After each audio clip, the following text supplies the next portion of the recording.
I like it. It's funny because they kept yelling at Ready? me. So disappointed Okay. they can't win. Good evening, everyone. It is a few minutes past 7. We'd like to call this meeting to order. If you could all please rise and join me in the Pledge of Allegiance. I pledge allegiance to the flag Republic for which it stands, one nation, under God, indivisible, with liberty and justice for all. Thank you. Mr. Farmer? Thank you. It falls to me to open the third item on the agenda, which is to reconstitute the school committee for the 2013-2014 school year. And my task is to secure the appointment of the chairperson. The qualifications are set out in Annex 2, and so I'm seeking a motion to appoint a chairperson of the Triton Regional School Committee for the 2013-2014 school year. Mr. Farmer, I would like to nominate Debbie Choate for chairperson of the Triton School Committee for the school year 2013-2014. Thank you. Is there a seconder? I'll second. Thank you. Are there any other nominations? Can I therefore put it to you that Deborah Choate be appointed chairperson of the Triton Regional School Committee for the 2013-2014 school year? Not to be a stickler, but can we have a formal vote? Formal vote? Roll call vote? No, just all in favor. Yes, I was going to ask for a vote. If you are in support of this motion, please signal and say aye. Aye. That's unanimous. Thank you.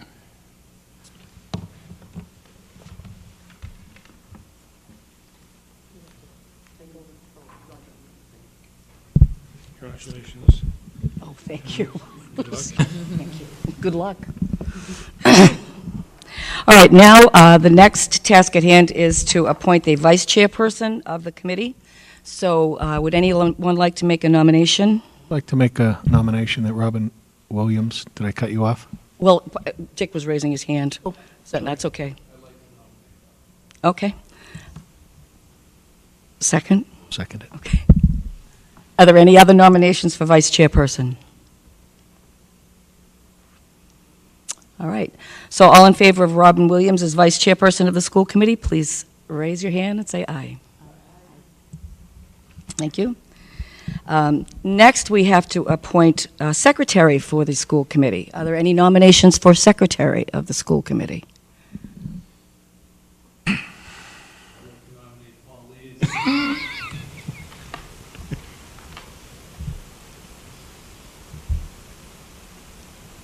You interested, Paul? So sure I have the time commitment.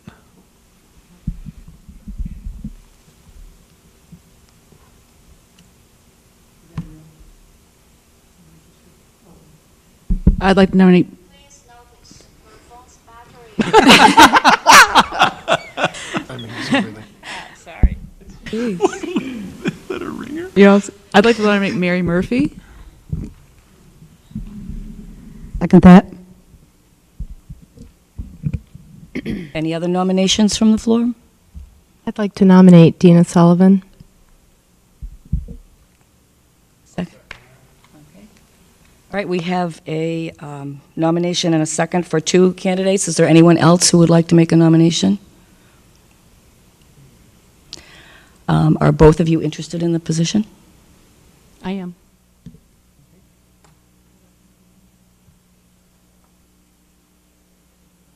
You defer? You defer? Mary's deferring?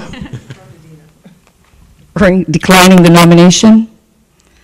So we have a nomination and a second for Dina Sullivan for secretary of the committee. Would those in favor of Dina please say aye and raise your hand? All right, thank you, unanimous. We have our officers for the upcoming school year. The next thing we have to do is to consider and approve a schedule of the school committee meetings for 2013-2014 school year. I don't know if everybody's had a chance to look that over. If you have not, you can kind of look it over quickly. Obviously, we're looking for conflicts of major holidays, religious holidays, if there are any of those.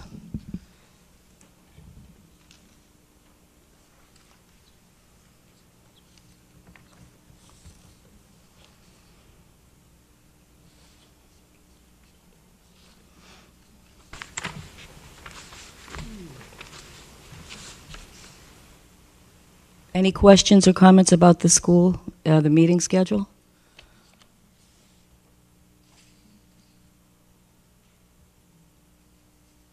No?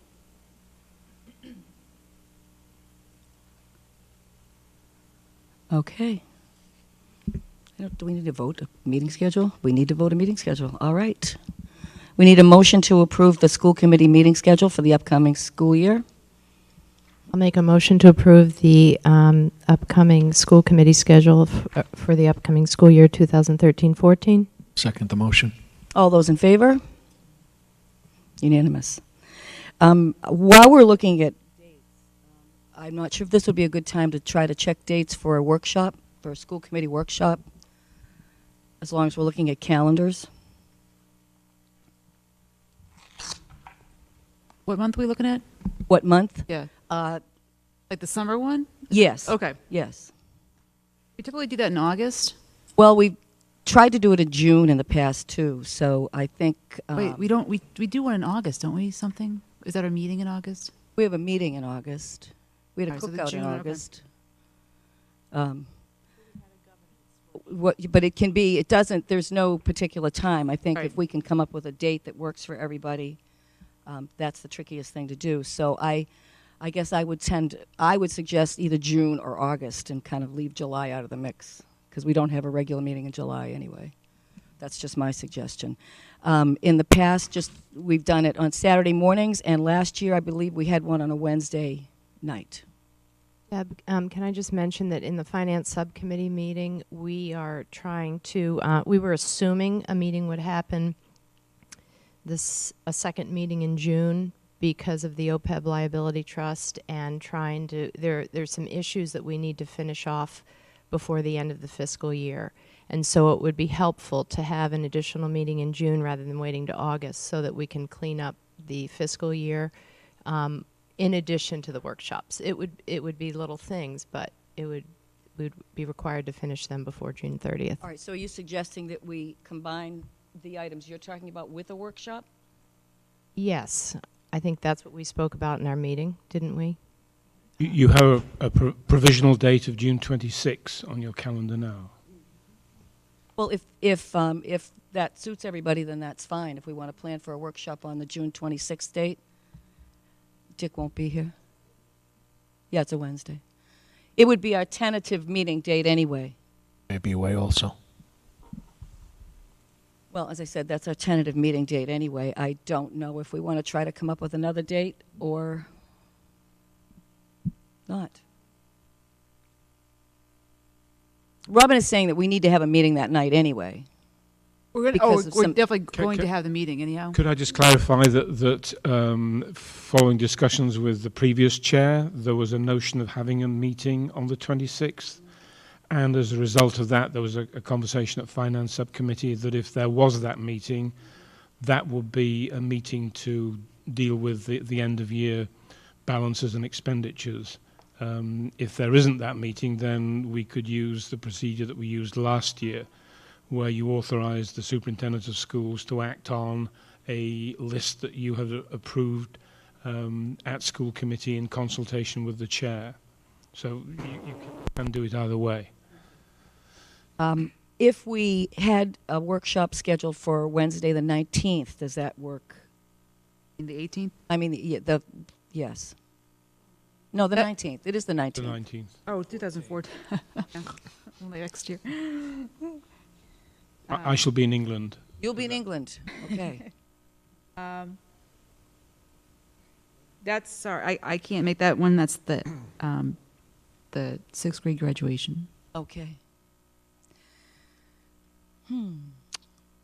But I mean, doesn't mean that you can't meet. I know it doesn't. And I know it doesn't mean that, but Could we have the tentative meeting on the 26th and then have another workshop in August before the school year started up over governance issues and other things we We usually could, cover in planning for the year? but we need to come up with a date for that also. And we could still do that at our June meeting. I mean, I'm not saying we push it out, but maybe if we know we are going to be looking for a date in August, we might have a little bit of time between now and our next meeting to firm up our calendars and secure that date at the next meeting. Right. I mean, if that's what the committee wants to do, that's fine. Yes, Ms. Jane. Don't we normally have 2 meetings in August? We don't have any July meetings. But no, we don't. So normally August is just 1 meeting. Okay. Do we want to? Well, as Christopher just said, the meeting on the 26th could be held, and we could wrap up the financial issues that Robin mentioned that way, or we could not meet and do what we did last year. My only concern is that the auditors did suggest that we take formal votes on things. Even though we followed that method last year, they still recommended that we come back in line by line once we set priorities, do that formally. And I think it would be wise to follow. We have such a clean record, and the couple little things they suggest we do just moves us towards an even cleaner audit. Then let's plan on a meeting on the 26th, a tentative meeting on the 26th. And maybe by that time, Paul might know what his schedule is a little bit more, and everybody else also could come with some firm dates that are available and some that and what is not available. All right? Deb, can I ask a question? Are we going to start working on goals on that night too? Well, I guess, do we want to make a decision that we're going to have a workshop type of meeting that night or not? Or Well, just, the only reason why I'm asking is in the past it has taken us a couple of meetings to get them done. get the goals done. So I'm thinking that even if there's 7 out of 9 of us, Okay. and we clean up the finance things as Robin is suggesting, And we work can on goals. start at least looking at the goals and kind of getting an idea of where we might want to be at. Okay. And then, when we're all together again, we can move forward with that. All right, well, that's fine. Then we'll at least start with the planning stages of that and with whoever's here on the 26th. Okay, good. The next thing on our agenda here... Before you move on, could I just give notice that there is one additional item that I would like to ask the committee to consider this evening exceptionally. I have had my ears boxed by the former chair and explained to the principals that I need my ears to keep my glasses on. I've indicated that a failure to get out-of-state visit applications in time will result in keel hauling in the Parker River at a time of my choosing. Nonetheless, there is an application here from Newbury Elementary School for a field visit on June 11, which is prior to your June meeting. And so I have to, A, fall on my sword, B, ask if you will approve a 5th grade visit to the Seacoast Science Center in Rye, New Hampshire, by bus, 93 students, 8 chaperones, funded by the PTA. They do have a list of learning objectives associated with the field visit. So I'm asking you to approve that. So we need a motion to approve a visit to the Seacoast Science Center on June 11th. Is that correct? I make a motion to approve a field excursion to Seacoast Science Center, June, 11th, 5th grade, Newbury Elementary. Second. All those in favor of the visit? Excuse me, Deb, can we have discussion first? Oh, I'm sorry. Discussion. Dina, yes. I am not going to vote on this issue because, as I have said before, and Christopher's right, we've had this discussion many times before, and I've said it in public session several times before. We expect our kids to follow rules and to get things done on time. I think it should hold for the teachers and administrators, and I don't think it's fair to give us something like this last minute. That's it. Noted. Any other discussion? I'm just curious, was the date changed, or is it just late in getting to us? Just like getting to us.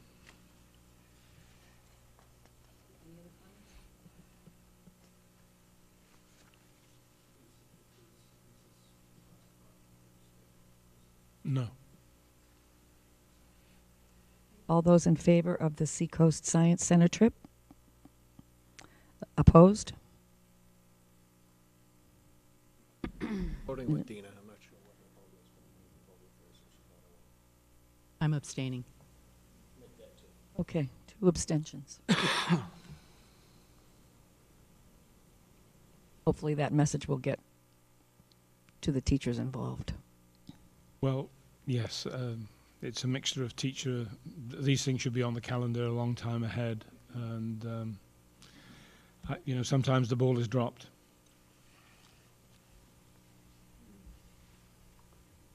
All right, the next item on our agenda is the evaluation of the superintendent of schools.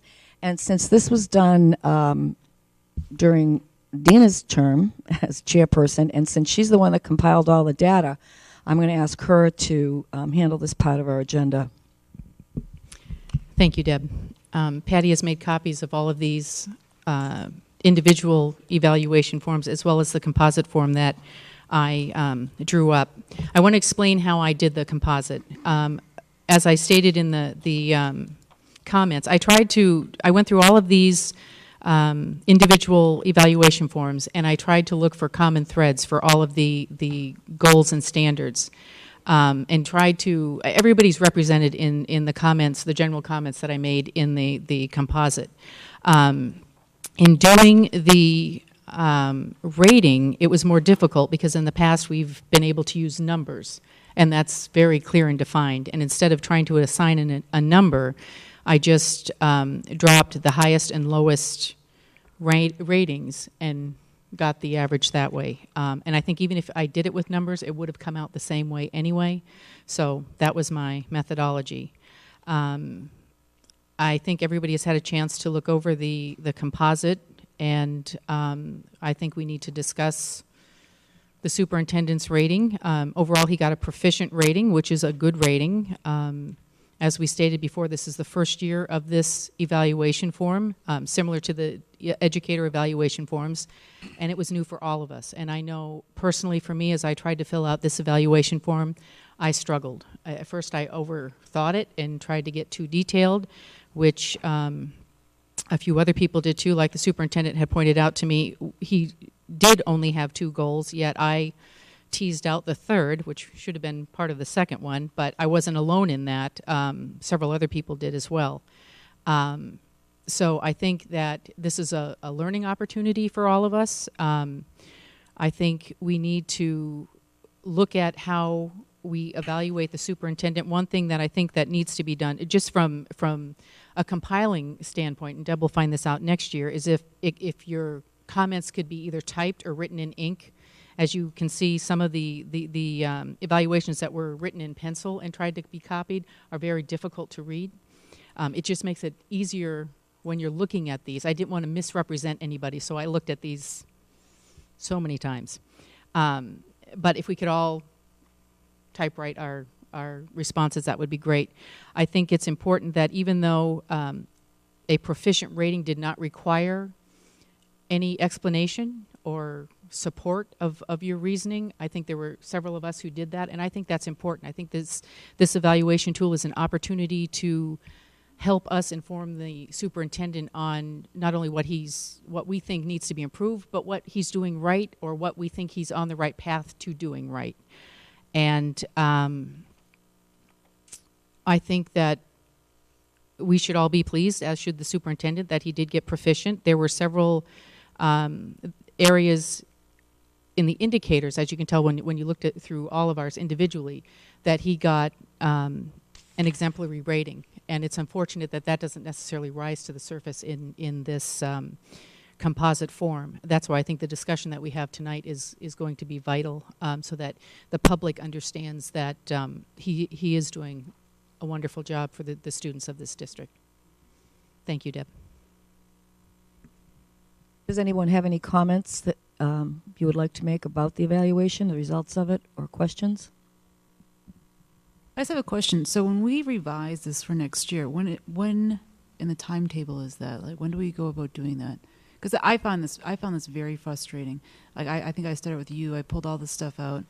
I went too detailed, got frustrated, basically put it in the bin for a little while, and then pulled it back out and was just like, okay, I'm just going to go with the best I can. So I don't know how much leeway we have to change this, or if we can change this. I'm just like, before we get started into the discussion, I'm just thinking in my own mind, like, as we're discussing this, how I can do this differently next year? We can. Yeah. Can I answer that, Deb? I have thought about that question, Suzanne, because I actually heard from a couple of other people, too, who were trying to do this evaluation. Some of the suggestions that I would have is, in the past, we used to have it mandatory, for lack of a better term, that we meet with the superintendent prior to filling this out. I think that's something that we need to reinstate. It gives us an opportunity to ask the superintendent questions for clarification on whatever material he might provide us. It also, we might think of things that we might think that something falls in one category where it might fall in a couple, and it's being fair to the superintendent. It's being fair to us too, as to how we look at the ratings. We really can't change this form. I mean, this is what the state has given us to use, but I think that if we meet with the superintendent and be more cognizant, come up with a year-long schedule as to when we're going to do the evaluations. There's been some talk too. I think Paul in his said that he didn't feel that he could rate the superintendent on his goals, because, and many of us noted that because his goals, the deadline is after our evaluation. So maybe we need to look at multi-year goals, as the superintendent has suggested before, or we look at when we evaluate the superintendent. There's a bunch of different things that we could look at, but it's just depending on how we want to do it. As far as the form goes, we're stuck with it for now. It's just we need to try and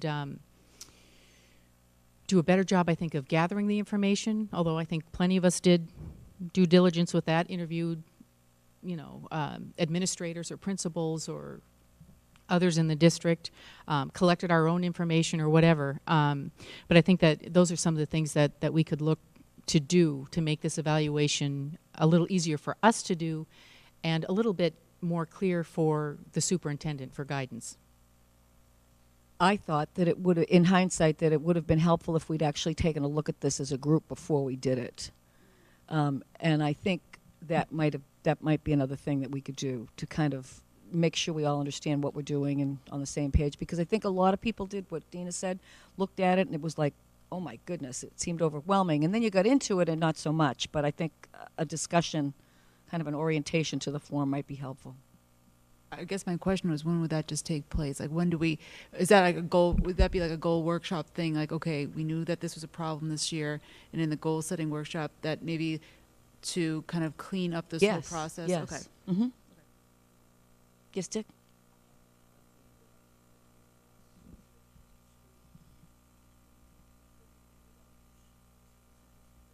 Yes. Not unlike what you have to do with the teachers, Christopher, and how complicated it is, and the 41 standards, et cetera, that underlie this.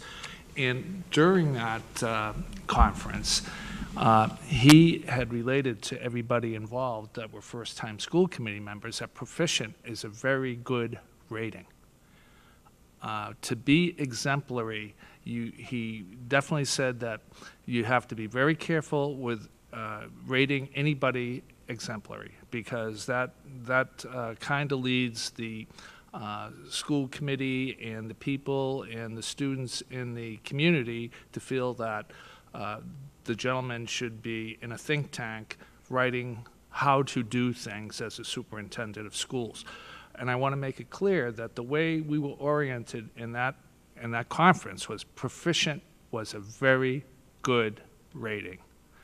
Going to exemplary is a danger, because if you're exemplary, then you can't go up, you can only go down.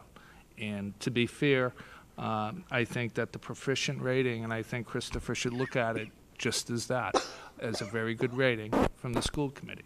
And so that's how I was oriented to it. And again, I haven't done much in the public sector. I'm more private, totally private sector, but I think that the analysis was fair. But I think that everybody on the school committee should go through a workshop and understand what exemplary actually is versus proficient. Into that, Are we going to get into our personal evaluations now, or discuss Well, I it? think that, yes, I think this is the time we want to get anything that you have about these evaluations, whether it's your specific evaluation, something you didn't understand on somebody else's evaluation. I think this is the time to ask those questions, make those comments, and I think it's also the time to give Christopher an opportunity to do the same. If I can just say, then I just want to piggyback on Dick's comment. I agree with you, Dick, that exemplary is the highest, it's the gold standard. And if you're going to give somebody an exemplary rating, then that should be the model for all the other districts in the state to follow. And I want to point out that for the budget, I did give the superintendent an exemplary rating because I do think that the budget process that we have in place now, since he has arrived in this district, is exemplary, and I think it should be a model for others in the state to use because it involves so many people, not just the administrators, but town officials are invited to attend. The fact that they don't is not our problem, it's theirs. But we have these workshops where the school council is there and the principals are there and presenting this information. And I know from my perspective, this is my 8th year on the committee now, I have never had such insight into what is done and the decisions that need to be made by the administration when they're putting together this budget. And I think that's the gold standard that should be used. And I respect everybody's. I'm saying for my first time going to this workshop, this is how it was explained to all the new school committee members across the state. Is that you have to be very careful when you give exemplary to a superintendent. I think that kind of information is kind of goes along with having a get-together before we do this. Exactly. So we kind of understand we're all on the same page. Paul? Yeah, Deb, I just have a process question of Mr. Farmer before we actually get to, discussing your individuals if you want to. But, Mr. Farmer, my question is, now this evaluation tool that we were given by the state, as I recall, when we got a teacher's evaluation, you made recommendations to us about changes in that document. Are we required to buy the superintendent's evaluation tool lock, stock, and barrel, or can we sit down as a group and say, we like this, we don't like that? I mean, what's your thoughts about that? When I brought this to you, I brought it, I think, in August, along with the evaluation arrangements for the principals and the district management team. I pointed out that we had little opportunity to discuss the model. It was agreed that some of the indicators would be tweaked because essentially what the DSE did was they took the principles rubric and kind of played around with it. I regard it as very unsatisfactory. For example, there's nothing in it about relationships between the superintendent of schools and the school committee. There's nothing in it about relationships between the superintendent of schools and the bargaining unit representatives, for example. And in some cases, it places a responsibility on the superintendent, for example, for scheduling schools, which clearly is not the responsibility of the superintendent. My responsibility is to support principals in that role. We essentially adopted it lock, stock and barrel because there was no time to do anything else. I certainly feel that there would be merit in looking at how we could improve it, bearing in mind that whatever we did would have to satisfy the regulations as written. So then we are somewhat bound with working with that tool then that the state's put out? Yes. I mean, there are regulations which specify the 5-stage cycle, the student growth goal, the personal goal, and so on. Those are not negotiable, but parts of it are. I have 2 comments. One, when this thing rolled out in August, I expressed at that point in time that I was very concerned that this was an overwhelming task because it was new and all of the things that everyone at this table has discussed. And I believe at that time we had a discussion about having some kind of workshop and leading into this, but then there seemed to be feedback that at the Mass Association of School Committees conference in November, there would be a workshop type thing on this that we could go to. I almost feel like it was in one of the bulletins, like it would be there. It was not there. It was not an option in November to attend at the MASC conference anything on this evaluation. Dick had the privilege, because of the timing, I think, of coming onto the school committee, that it was built into the new member workshop. I totally support the idea of going over this again as a group. And I lost my train of thought on my second point. Oh, the goals.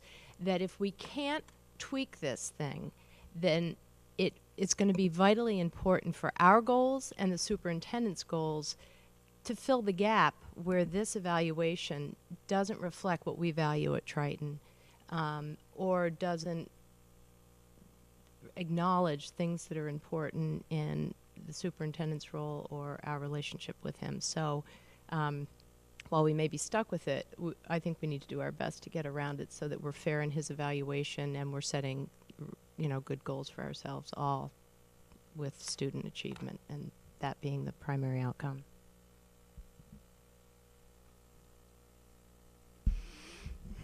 I'm probably going to muddle through what I'm about to say because I have not thought about this before, right this instant. But regarding everything that has just been spoken by everybody, I actually didn't have too much trouble filling this out. Maybe it's because I have been in the classroom for many years and dealt with standards and benchmarks and MCAS, and it was like this when it started, and now I wish we would all remember that for as critically important as standards are, and we continue annually to become better educators, better superintendents, better principals, the standard of or the quality of education gets better and better and better. When we're handed something like this, it was written by a bunch of people, all right? Not a dictum, and I do not mean this, well, maybe I better not say that, but a bunch of human beings put this together. Just a bunch of human beings with a lot of expertise, granted. But it's going to be tweaked. 5 years from now, this document probably isn't going to look too much like what it looks like now. So to get for as important and critical and serious as this is, on the one hand, on the other hand, we just do the best we can do. And I'm really sorry to hear that at the charting the course, Dick, that one person said be very, very careful with exemplary and blah, blah, blah. That's like a teacher saying, I don't give A's because nobody is worthy of an A, which is definitely not the course. There are some people out there who are exemplary superintendents. And Christopher Farmer, I've known 5 superintendents. I've worked for 4. This man is an exemplary superintendent. Does anybody else have any comments? Could I just add one procedural thing? I'm in some difficulty this evening because the individual evaluations are public documents. And some of the evaluations provide opinions which are not judgments supported by evidence. In some cases, the evidence doesn't relate to the indicator. And I am very reluctant to have documents go on the public record related to my professional expertise, which are faulty in terms of procedurally. This arrangement is supposed to be that school committee members don't give an opinion, they make a judgment based upon evidence. And the evidence has to be related to a standard, and there's guidance in terms of indicators as to what might be considered in forming a judgment about performance in relation to a standard. So I think as we go forward, this is awkward, but I can't allow public comments about my work, which are opinions rather than judgments supported by evidence. And we need to have a discussion about that. So would you like the people that you feel didn't back up their evaluations, would you like to hear from them? Well, I'm anxious not to personalize this because I don't think that is particularly helpful at all. I mean, one approach might be to say these are drafts and to give people the opportunity to review what they have written and decide whether what they have written stands or not. I have no interest in having one-on-one discussions with a television camera running in public. The great thing about the pilot for everybody else is that it's a private process. Mine is not a private process. This takes place in public. And so I'm just indicating that is the situation, that as we move forward, I will have to say, and I have a document, I don't know whether, and if you get to it, I will pass it round, that here is an assessment against an indicator, either without evidence or evidence that, in my view, doesn't stand up to scrutiny, or an assessment or evidence that doesn't relate to the actual indicator in question. So you have a list of things that you feel have not been supported? Yes. Okay. I think that the only way we're going to fix this is that to have you pass them out and let us take a look at them. And I think that if people want to revisit their evaluations and make sure that you feel you did support what you said and make your case, that's fine. If you feel that maybe you could have supported it better or didn't support it at all, then this would be the opportunity to put that support in the document. Okay. So why don't we? Yes, Jane? So, I don't know. So does this mean, like, our evaluations and then Dina's summary, does that mean that it hasn't been submitted to DESE or, wherever these things go as of yet? Oh, good.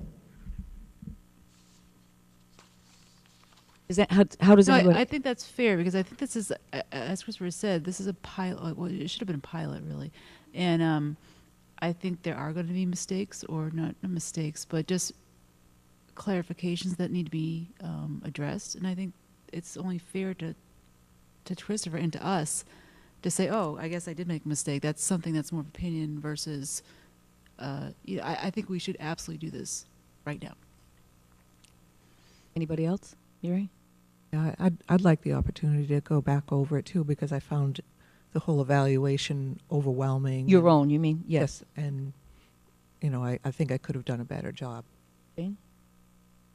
Actually, what Robin said makes me think it's almost like, in a sense now, it's unconscionable that DESE or, MASC or whatever has asked school committees in the Commonwealth to fill this out.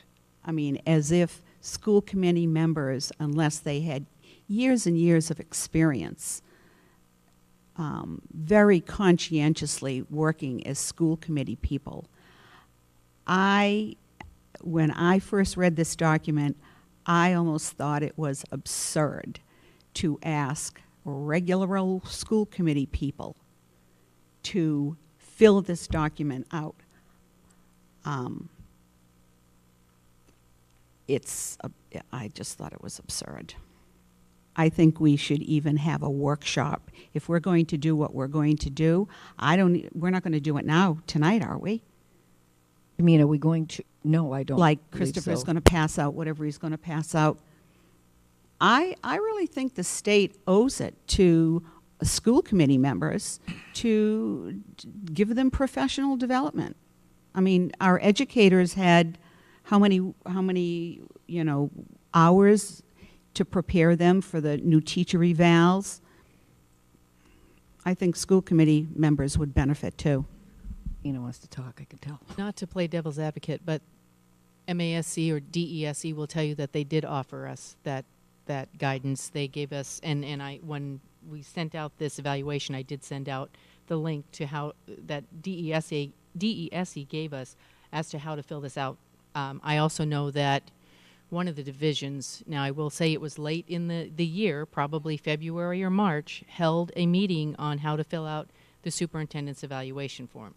I do agree with Robin. When we saw this in August, I looked at it. I thought I understood it. I will stand by my evaluation because I spent an awful lot of time in doing it, and I have the information that I gathered that I would gladly share with the superintendent. But I think that we take this as a learning moment and know that we need to change the way that we do this moving forward. I mean, it is what it is right now. We have to decide what we're going to do from this point forward.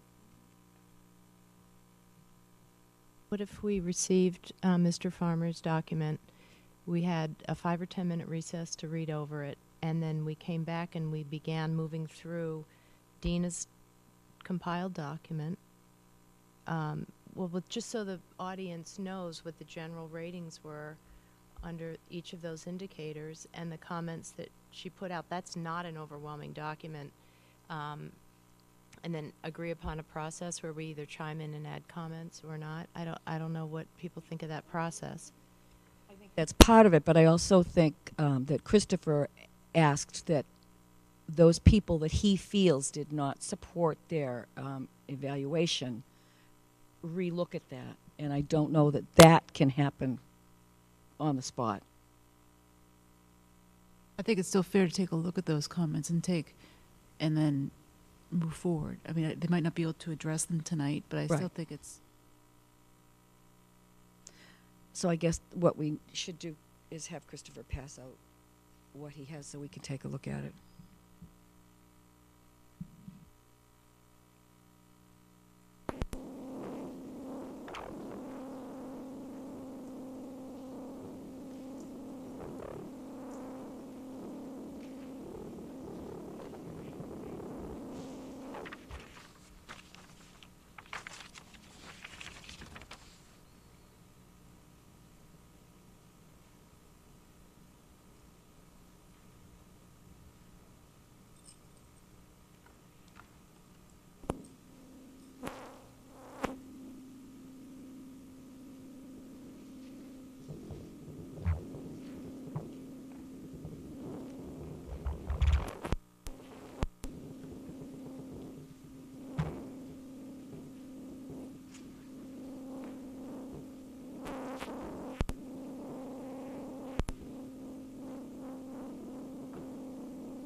There was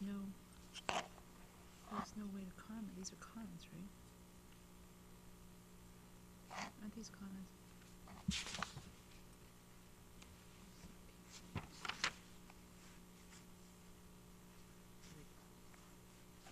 So wait. I'm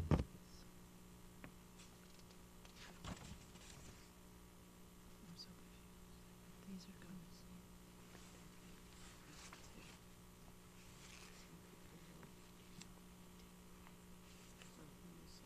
Oh, I get it. Okay.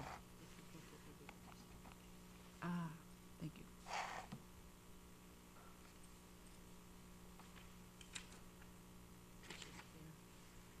I don't know why I put NA.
Had a chance to look that over? I'm open to suggestions as to how to proceed. I'm thinking we can either go down the list of things that Christopher presented us and have an opportunity to talk about that. Doesn't have to be just by the person who wrote it, or as Robin suggested, or we can go through the individual ratings. We can do one or both of those things, or if anybody has any other suggestions, I'm happy. Deb, if I can make a suggestion, I think Robin has a point that the evaluation, the composite evaluation as presented tonight, because this is what we had to work with, should probably be discussed first, and then I think that we should start with discussing the goals, because that was one area that some of us, looked at 3 goals where we approved 2.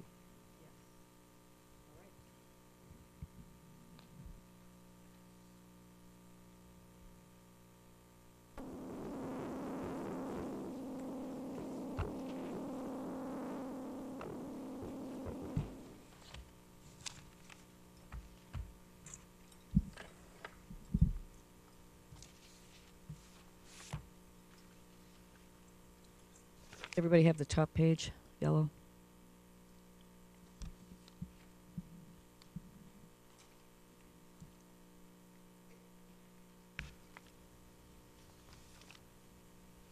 You can see here, as Dina said, some people tweaked out a 3rd goal, others did not.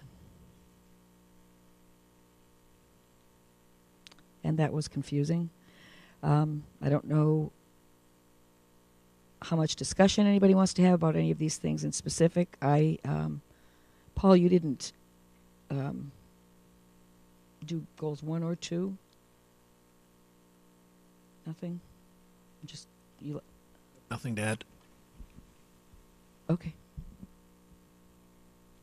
Yep, if I could say, I was one who teased out that third goal, and the reason being is when the superintendent gave us, the goals were listed separately. And under goal number 1, there were 2 areas to rate. So the second one is the one that I thought was the district goal. That's what I teased out, because I went back and forth and, you know me, looking for detail and following rules. Since we were supposed to have 3 goals, I looked for that as the district goal, and to me that one fit as a district goal. So as far as I could see, and like I said, there were others who seemed to follow suit, that was a third goal. So as I said before, I would stand by my evaluation. I would go back and look at that goal number 2 would need to be changed, possibly. I'd need to look at that again, because I teased out that second part of goal number 2. I don't know if this is helpful, but given the timing of the evaluation in relation to the end of the school year, I think the summary around generally in progress towards goals is very fair.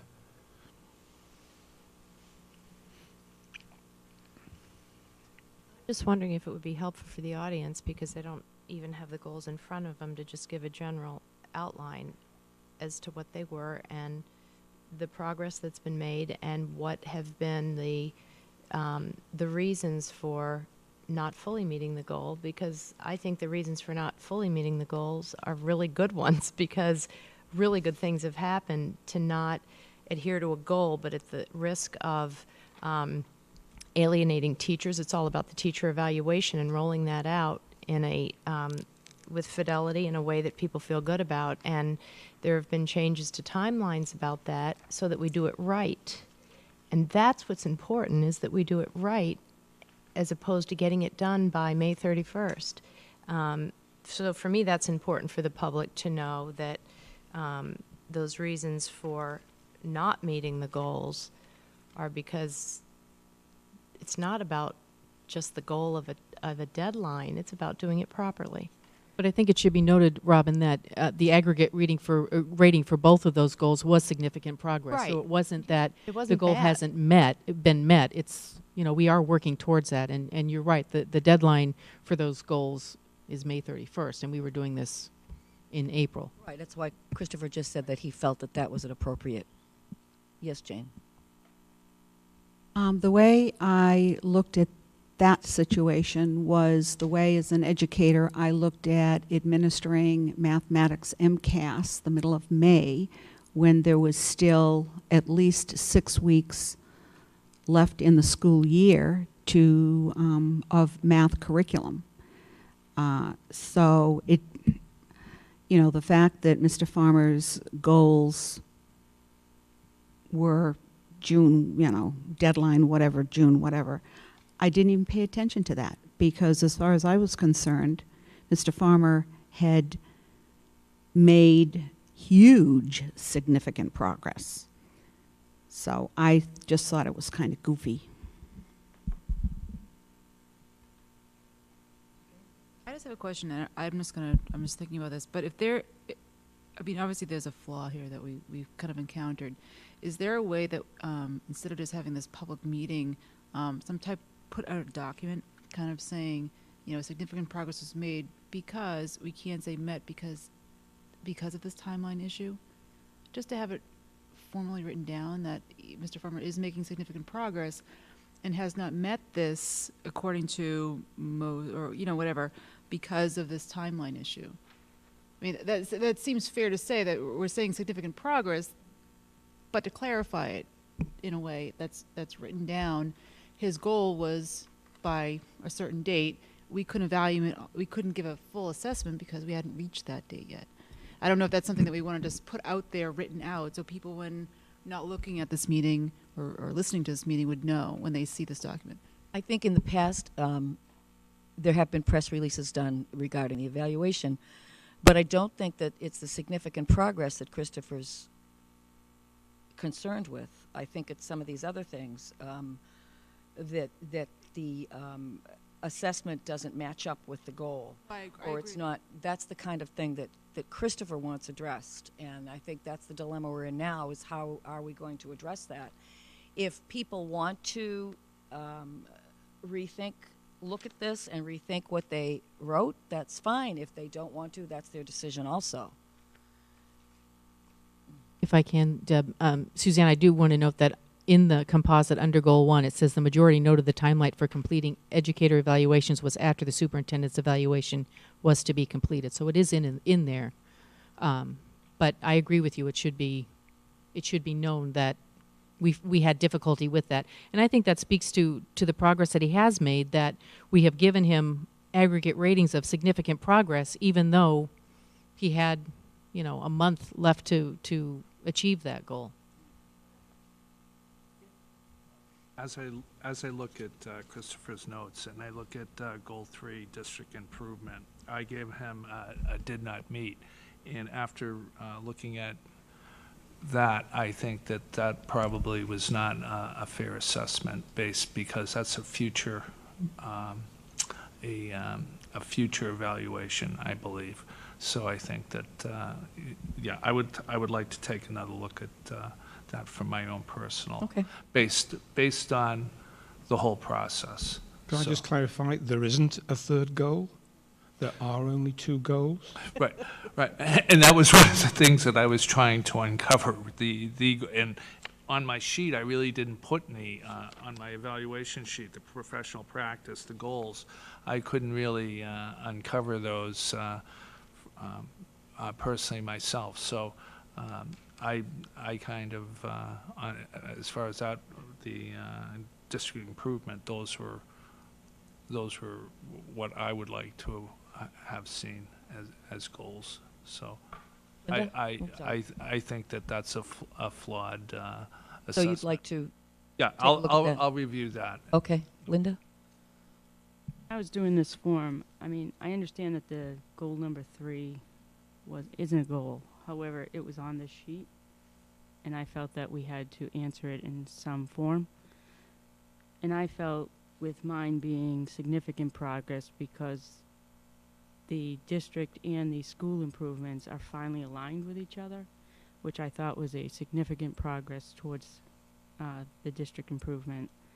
And many of the goals that were set for the district, I think, are fantastic goals, and it's significant progress that we have goals set for those standards that he put in the district improvement. So even though it wasn't a goal, I mean, maybe this should have been NA for us, and maybe stated that NA, we didn't have to answer this. But because I did answer it, and I will stand by my significant progress because of what I just stated. And this was a very difficult, not that it was difficult to rate Mr. Farmer, but to rate on individual indicators and trying to come up with.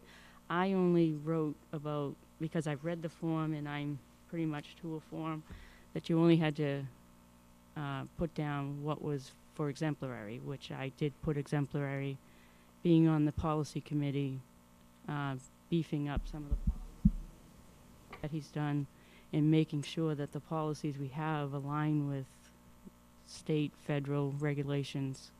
So I believe, even though Mr. Gilbert might be stating that exemplary, I think if you look in the past years compared to when Mr. Farmer's been here, that when you look at a policy now, you don't have to question what someone's thinking about. The dress code, you cannot wear flip-flops. You just can't say good shoes that you can walk in. Now you know what you can do and not do. So that's all. And just based on what Linda said and the fact there were only 2 goals, then what I would do is I would remove the did not meet under the district improvement, because that would be the fair and right thing to do, given the circumstances. Anyone else have any comments?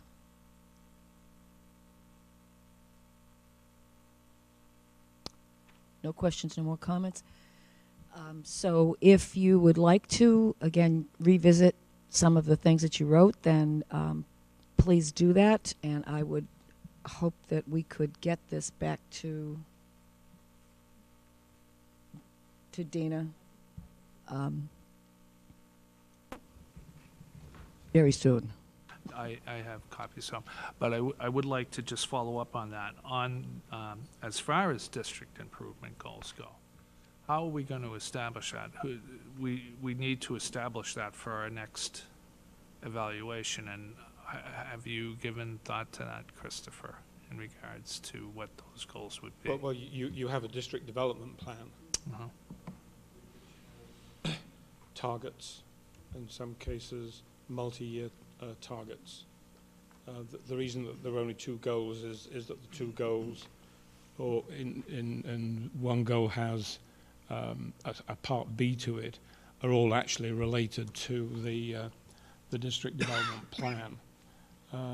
They are to build capacity for data-driven decision-making, build capacity for differentiated instruction, and professional learning community development. And each of those, the intention is to establish a benchmark at the end of this pilot year evaluation process. That the other one to do with student learning was to establish benchmarks for our literacy development plan. You've received a report that we have now established benchmarks for reading. You haven't had a report yet that we have a November benchmark for writing, and we still have more work to do to get towards the end of the year benchmark for writing.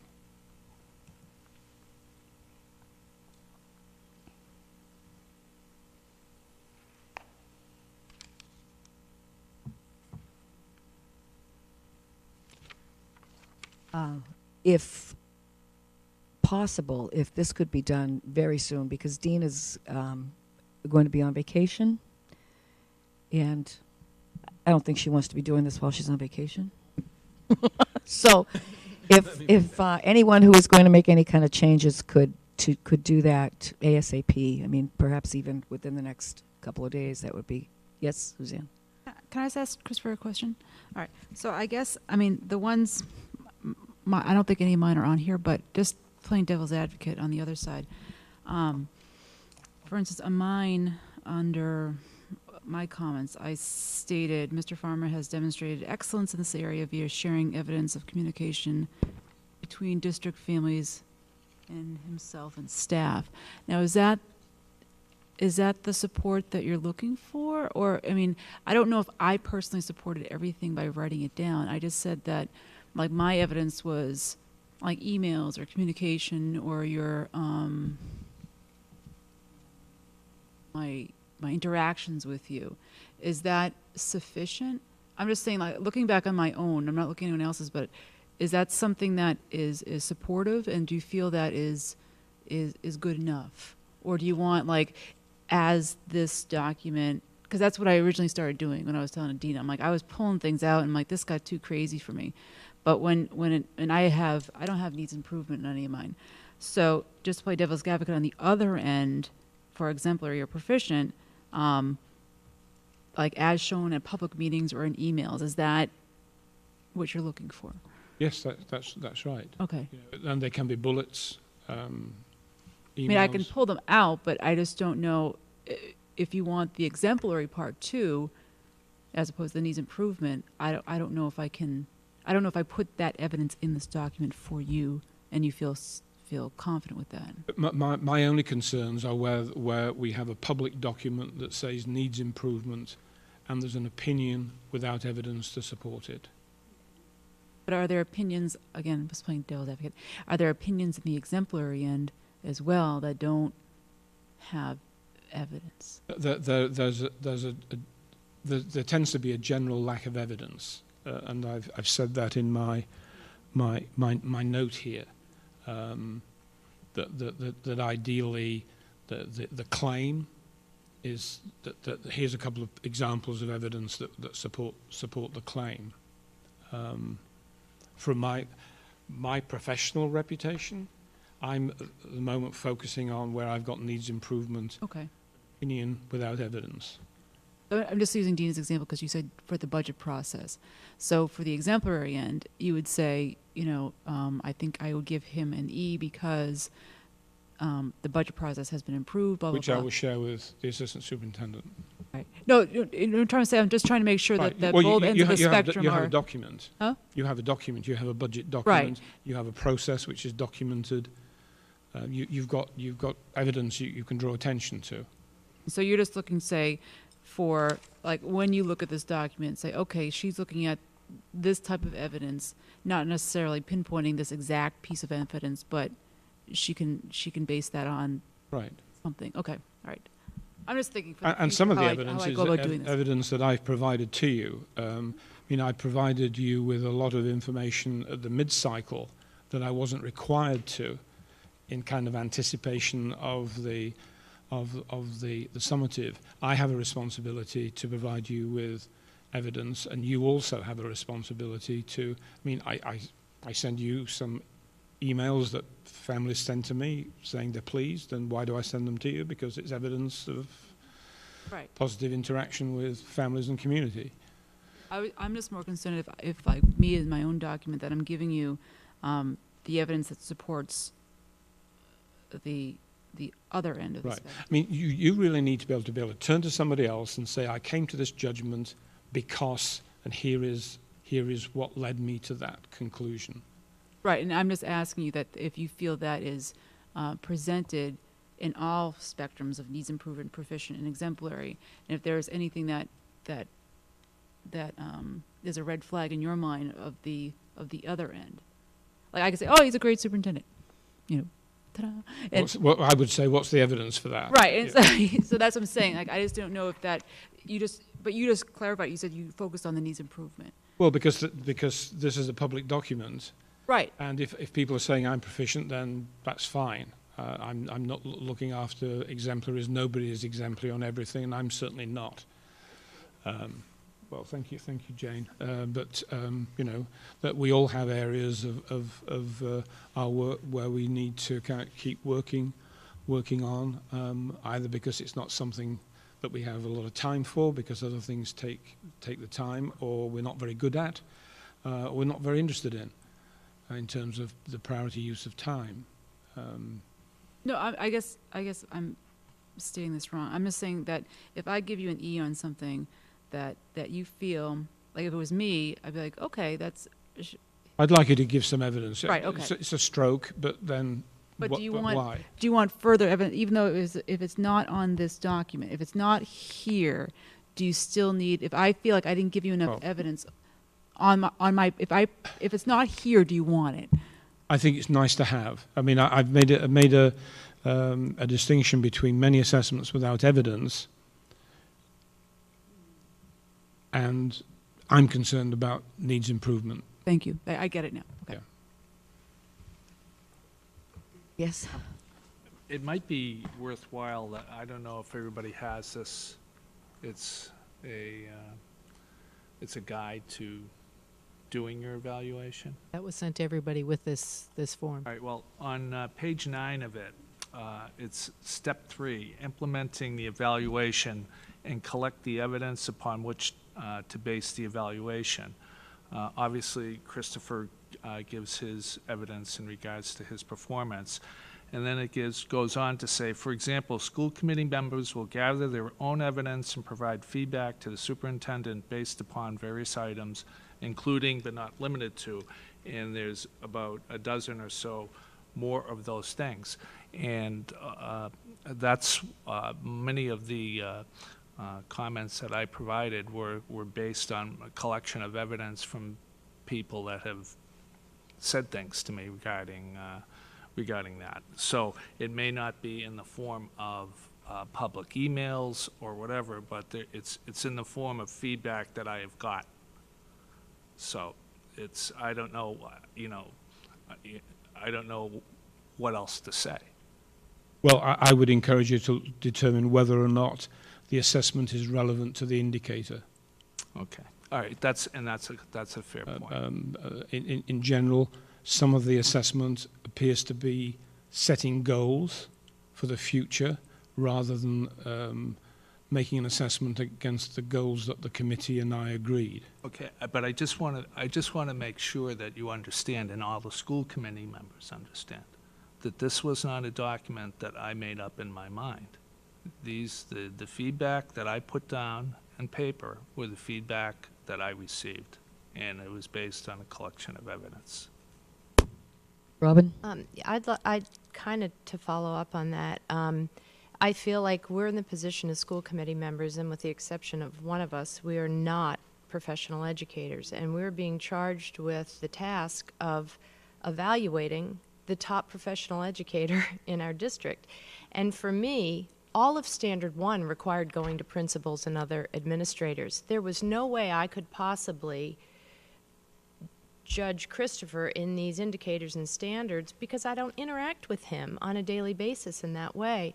So for me, all of instructional leadership and many of the other indicators within the other standards required feedback from central office staff and principals, and at least for all of Standard 1, it was direct feedback from the principals themselves, because I couldn't have possibly answered those accurately without that feedback. So I would encourage, if all of us have not done that, to and you know, the feedback you get from people out there too, sometimes they're informed people and sometimes they're not informed people, and sometimes it's reality and sometimes it's perception, and that's the world we're living in around here. But I feel pretty confident in standing by the comments that I've made and the work I did and the collection of evidence, and I will still go back through it to make sure that I can back it up. But I think the key for me in exemplary and a lot of these things, the difference was, do you model it or not? And it wasn't just support others in doing it, but are you an example or are you a model? And where I felt I checked exemplary, I felt Christopher was a model. So, but again, it's the challenge of us evaluating someone in a field where we are not experts in that field, and that's what's new about this document. And that said that this is probably one of the hardest things that Right. we. I think we all believe that. I do think, though, Dick, that it's important for us to get feedback from our constituents, absolutely. But I think, based on, it's not always evidence. I agree. And I think we need, in most cases, maybe in a few of these it might apply, but I think in most cases, we need evidence that's not people saying what their opinion is. Dina? I was just going to say, I think we seem to be going around in circles, and what I would like to do is just mention and read out, everybody's individual ratings are here, but I want to read out what the aggregate readings are for each one of these. For goal number 1, professional practice, he got significant progress, and the ratings were did not meet, some progress, significant progress, met or exceeded. So significant progress is a very good rating. On goal number 2, student learning, again, the aggregate reading was significant progress.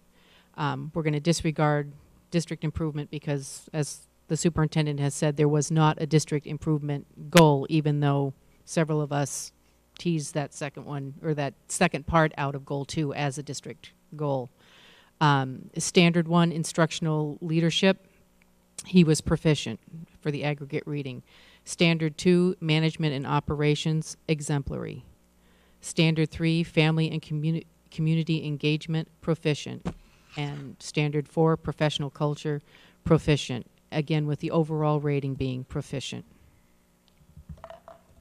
Could I just say, I feel that the former chairperson did a very thorough job of distilling out of the individual evaluations a summary, and I'd like to congratulate her on that. It's a very good piece of work. Lots of work. Dina, I don't know how, I hate to put this on you, but if anybody does have anything that you would like to change, could that be just emailed to you? And yes, and I guess the easiest way to do this is the 1, 2, 3, 4, 5 of us that commented on the non-existent goal number 3. if you can see if that changes your goal rating for 1 or 2 and just let me know. Otherwise, goal number 3 is just going to be eliminated. If anybody changes their ranking or their rating for any of the standards, let me know and I will change it on this aggregate. But if you're just adding comments or evidence to support your ranking and it does not change your ranking, then I don't need to see that necessarily. Could I just say, I have a problem with that, in that there would still potentially be a public document without evidence to support an opinion. So do you want this whole thing redone? Is that what you're saying? I think I would ask that members of the committee review their individual reports. You're right. It might affect some of these. You're right. Right. I agree. I'm sorry. So yes, everything's got to come to me. Again, I'm leaving for vacation next Wednesday. I'd really like an opportunity to work on this over the weekend, if that's possible, so that it's done and over with before I leave. If anybody who has anything to change or add could get it to Dina by Friday, that would be great. But if anybody wants to ask questions of me, I'm available. All right. There are 3 other things that I actually have here. One of them is that in Salisbury there's a parade Monday morning, a Memorial Day parade, and the school committee is invited to participate in that. It's Jane, what are you laughing at? It steps off at 10 o'clock, and it is the staging area is in the parking lot between the DPW building and the fire station. If you're interested in going or riding in my car, we made a float through Candy last year. Let me know, because I live like a 5-minute walk from the staging area. The parade steps off at 10. But what time do we meet your house? I forget. 9:30, 9. Coordinating outfits?